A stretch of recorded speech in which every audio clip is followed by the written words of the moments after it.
Hola, ¿cómo están? Mucho gusto, soy el pastor Edgar Herrera, muy contento de compartir hoy con el doctor Andrés Panassiou. Es un conferencista muy reconocido internacionalmente en muchos temas variados y hoy queremos pedirle algunos consejos que sé que a usted y a mí nos ayudarán mucho en cuanto al tema de nuestra familia y también de nuestras finanzas. Doctor Andrés, gracias por estar aquí con nosotros en este día. No, un placer y un honor estar con ustedes y gracias por la oportunidad, ¿no?, de compartir estas cosas que Dios puso en mi corazón y que han ayudado a un montón de gente en el continente latinoamericano y quizás puedan ayudar a la gente que nos está viendo, ¿no? Bueno, una de las cosas importantes que siempre, ¿verdad?, suceden en todas las iglesias, en todos los países en Latinoamérica, es cómo tener una familia bendecida. Porque de repente, uno de los puntos importantes, digamos, aquí en Costa Rica, punta en cuanto al divorcio son las finanzas. Sí, entonces, señor. ¿cómo sale una familia de una situación económica difícil? Bueno, yo siempre le digo a la gente que todo comienza con el ser, porque el ser maneja el hacer. Entonces, cuando nosotros pensamos en salir de ciertas dificultades, lo primero que tenemos que hacer es pensar en el ser. La gente viene y me dice, doctor Panassiou, queremos arreglar nuestra situación económica, queremos manejar mejor nuestro dinero, ¿qué tenemos que hacer? Y yo le digo, esa es la pregunta equivocada, porque el ser es más importante que el hacer. Mira, quién tú eres determina cómo tú piensas. Y cómo tú piensas determina cómo tomas decisiones. Y las decisiones que tú tomas te llevan por el camino del éxito o del fracaso, ¿no? Entonces, ¿quién soy yo? Es muy importante. Hay un libro que se llama ¿Cómo llego a fin de mes?, que escribí hace muchos años atrás, y en el que la mitad del libro tiene que ver justamente con esas cosas del ser. Por ejemplo, uno tiene que ser ordenado. Tienes que abrazar el orden en la vida. No solamente tienes que aprender cómo hacer un plan para controlar gastos, porque yo puedo venir y enseñar cómo hacer un plan para controlar gastos, hacer un taller o enseñarlo a la iglesia. La gente lo va a mirar y va a decir, uy, qué lindo, qué fácil, 5 palabras y no más, y qué lindo que lo explica, y además es chistoso, y todo lo demás, ¿no? Sí. Van a la casa y ¿qué hacen? Nada. No hacen nada. ¿Por qué? Porque no están convencidos de que deben ser ordenados. ¿Entiendes? Pero cuando una persona pasa por un cambio de paradigmas en su vida y dice, yo tengo que dejar de ser ordenado. Mi Padre del cielo es ordenado y yo debo ser ordenado. Antes, decía el apóstol Pablo, ¿no? Antes ustedes mentían, ahora ya no mientan más. Antes ustedes robaban, ahora ya no roben más, ¿no es cierto? Entonces, tiene que haber un antes y un después en nuestra vida, en la que antes de conocer a Jesús éramos desordenados, pero ahora somos ordenados. Entonces, el orden, abrazar el orden, ser ordenados. Número 2, ser pacientes. Ser paciente, ¿no? La palabra de Dios habla ya en el libro de Santiago, la prueba de la fe obra paciencia. Pero cuando yo hablo de ser pacientes, hablo de la paciencia activa y no de la paciencia pasiva. Paciencia pasiva mira el techo y dice, y bueno, soy pobre. Siempre he sido pobre y nunca lo seré. Y nunca seré ninguna otra cosa. Hay que ser paciente. No estamos hablando de esa paciencia. Estamos hablando de paciencia activa. Sí, upomeno, que es la palabra que está ahí en el libro de Santiago, habla de paciencia activa. Se traduce mejor como perseverancia. Perseverancia. Entonces, ser perseverantes. Cuando viene la dificultad, perseverar a través de la dificultad. Muchas veces la gente en medio de la dificultad se deja caer, se desarma, ¿ves? Y el que se desarma y se deja caer nunca desarrolla actitudes en la vida que lo van a llegar a ser exitoso. Yo cuento una historia, no me acuerdo ahora en qué libro, pero cuento una historia de un señor que estaba en su casa. Y entonces sale al patio de la casa y mira un capullo de mariposa. Y mirando con cuidado el capullo de la mariposa, se da cuenta que la mariposa está tratando de salir del capullo, ¿no? Y lucha para acá y lucha por allá y le da lástima.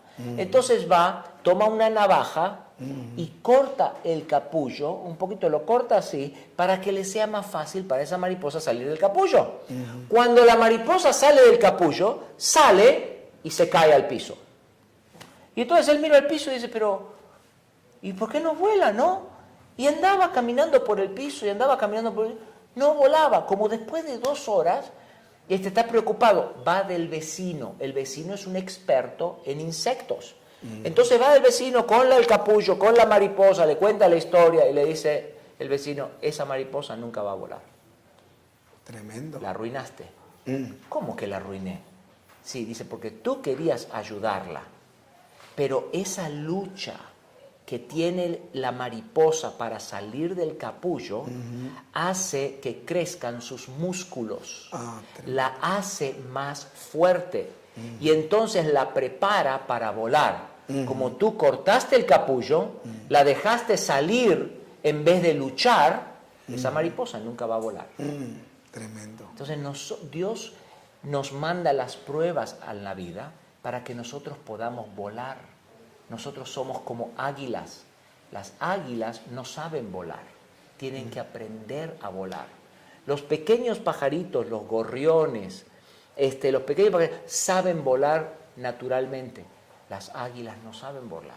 A las águilas se les enseña a volar. Hasta que la mamá un día los lleva bien alto y ¡zas! Los tiran. Así. Wow. Y ese día, ese aguilucho aprende a volar o muere en el intento, o aprende, ¿no? Aprende o aprende. Lo mismo Dios. Sí. Dios nos prepara, Dios nos trae al servicio, escuchamos su palabra, cantamos canciones, escuchamos el estudio bíblico, vamos a una célula y un día el Señor nos toma, nos lleva bien alto y ¡pah! Nos tira, ¿no? Wow. Y ese día todo tiene sentido. Las canciones tienen un sentido diferente en nuestra vida. Las predicaciones del pastor, de pronto, ¡wow! Por eso es que el pastor dijo esto o aquello. Por eso que la Biblia dijo esto. Aprendemos a volar en el medio de la fila. Entonces, tenemos que ser ordenados, tenemos que ser perseverantes, tenemos que implementar la gratificación diferida, tenemos que ser honestos, tenemos que ser transparentes, íntegros, porque la bendición de Dios es condicional a la obediencia. ¿Entiendes? La salvación es incondicional. Yo vengo a Jesús como estoy. Pero la bendición es, porque todo el mundo cita, ¿no es cierto? Deuteronomio 28, todo el mundo quiere ser cabeza y no cola, todo el mundo quiere prestar y no pedir prestado. Pero todo ese pasaje comienza con un sí condicional grande como este edificio, ¿no? Si ustedes me van a escuchar, si me van a obedecer, si van a hacer lo que yo les digo, entonces van a ser cabeza y no van a ser cola. Van a prestar de mano. ¿Entiendes? Entonces uno tiene que obedecer, porque el verso 14 después te dice, si ustedes no van a obedecer y si van a manejar su vida económica como a ustedes se les canta las ganas, entonces ustedes van a hacer la cola y no van a hacer la cabeza. Ustedes van a pedir prestado y no van a prestar a otros.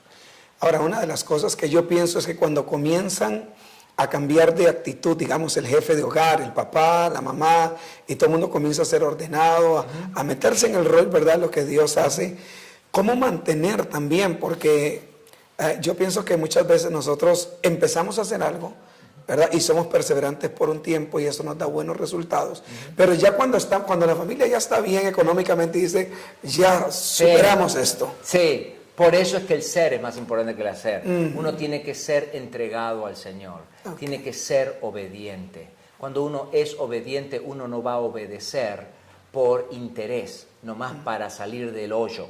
Va a obedecer porque es obediente, porque ama a Dios. Entonces, cuando yo cambio algunas cosas del ser, mi entrega a Él, el entender de que Él es el Señor y yo soy su siervo, entender de que Él está en control, Él es el dueño de todo lo que yo tengo, no, yo nomás se lo manejo, ¿no? Corto el cordón umbilical con las cosas, entonces yo puedo empezar a tomar algunas decisiones importantes. Por ejemplo, para salir de problemas económicos yo tengo que armar un plan para controlar gastos, orden. Tengo que sacarle una radiografía a mi familia, a la situación económica de la familia. ¿Cuánto debo? a quién le debo, cuánto es mi pago mensual, cuál es el interés. En la página de culturafinanciera.org están todos esos formularios y la gente los puede bajar totalmente gratis. Entonces, si ustedes lo ponen en su sitio, la gente puede bajar los formularios Gratis. para hacer esta radiografía. Cuando tengo la radiografía, entonces tengo que hacer un plan para salir de deudas. Plan para controlar gastos, radiografía, plan para salir de deudas.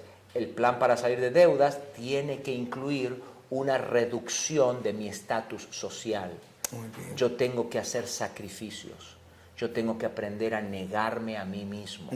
Tengo que achicarme económicamente para crear un excedente que yo pueda invertir en pagar mis deudas. Wow, tremendo. Entonces yo sí. tengo que, eso de negarse a sí mismo requiere cosas de la vida interior. Exactamente.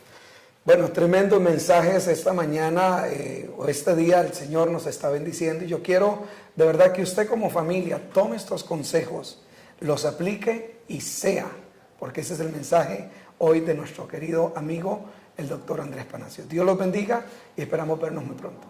Claro que sí. Claro que Ok, sí. Muchas gracias.